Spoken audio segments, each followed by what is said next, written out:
libur panjang bisa. Nah, Bapak sekalian yang kami hormati,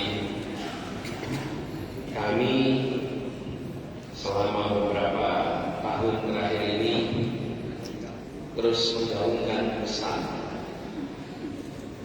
dan kerja nyata untuk menjaga persatuan di negeri kita tercinta. Republik ini, bangsa ini adalah bangsa yang amat bineka.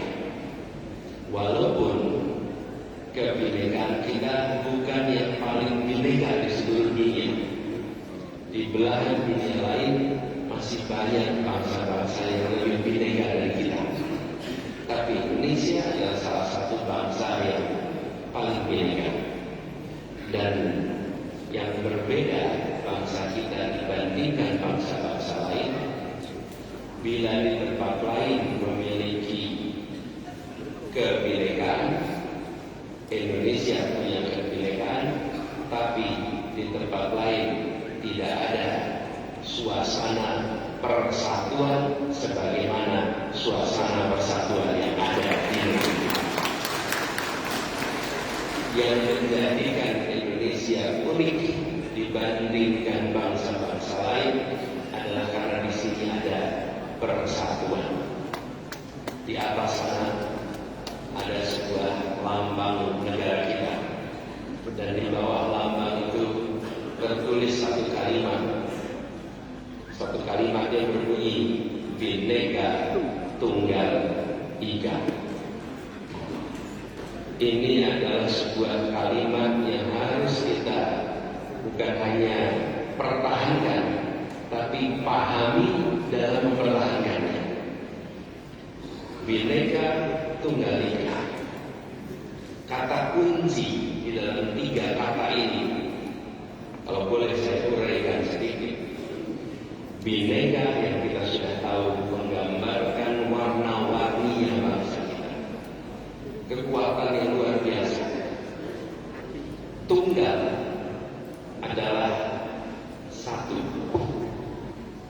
Ika menunjuk kepada satu. Jadi kata kunci dari tiga kosakata ini adalah kata tunggal. Kenapa? Karena yang beragam ini menjadi satu itu. Banyak yang mengira Ika itu satu. Ika itu bahasa Sanskerta yang kalau dalam bahasa Jawa sekarang disebut iki, kui, iku, ika. Itu menunjuk. Kata kuncinya tunggal. Yang beragam banyak, tapi yang bisa menjadi satu tidak banyak. Dan Indonesia menjadi salah satu contoh bagaimana yang beragam bisa menjadi satu. Karena itu kita harus pertahankan agar suasana persatuan di Republik ini akan terus bisa terjaga. Jadi kekuatan Indonesia ada pada persatuannya. Bhinneka adalah karunia Tuhan. Kita tidak bisa memilih dilahirkan sebagai suku bangsa apa. Ada yang dilahirkan di Sunda, di Jawa Barat, dia menjadi suku Sunda. Ada yang dilahirkan di Bali, dia menjadi suku Bali. Ada yang dilahirkan di Sulawesi Utara, dia menjadi suku Manado. Ada yang dilahirkan di Sumatera Utara, dia menjadi suku Barat. Ada yang dilahirkan di Nusa Tenggara Timur, maka dia memiliki sukunya, Nusa Flores dan lainnya. Di mana kita dilahirkan, kita tidak bisa memilih. Menjadi warna apa dalam kebinekaan bukan pilihan kita. Karenanya saya sering mengatakan kebinekaan warna-warni ini adalah karunia Tuhan yang kita syukuri. Tetapi persatuan adalah hasil usaha kita. Bersatu atau tidak adalah keputusan kita. Berwarna-warni adalah takdir dari Tuhan. bersatu atau tidak adalah keputusan kita. Dan yang hebat dari Indonesia adalah Tuhan melahirkan kita berwarna-warni dan kita mampu berusaha menjadi satu kesatuan. Persatuan tidak otomatis didatangkan dari Tuhan. Persatuan diusahakan oleh kita.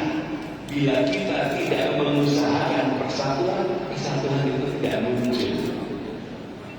Kalau kebinekaan akan selalu ada, karena itu karunia Tuhan.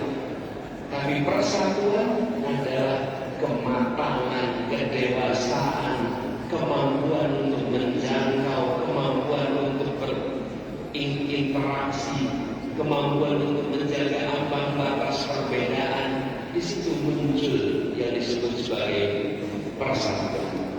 Jadi, ketika kita berbicara tentang Indonesia, kita boleh berbangga kepada bangsa-bangsa lain di dunia. Bahwa mungkin saja di tempat lain lebih bineka, tapi belum tentu mereka bisa dewasa untuk membangun persatuan. Di sini kita merasakan kebinekaan dan di sini kita merasakan kematangan untuk bersatu. Dan salah satu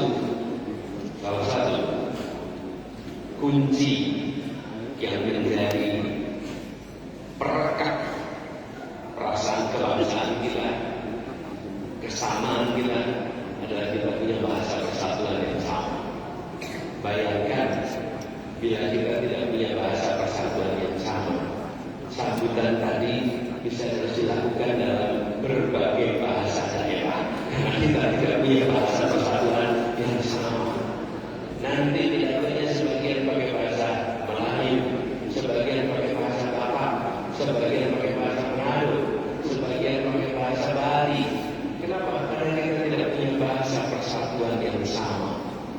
Kita memiliki satu bahasa persatuan, bahasa Indonesia. Itu sesuatu luar biasa.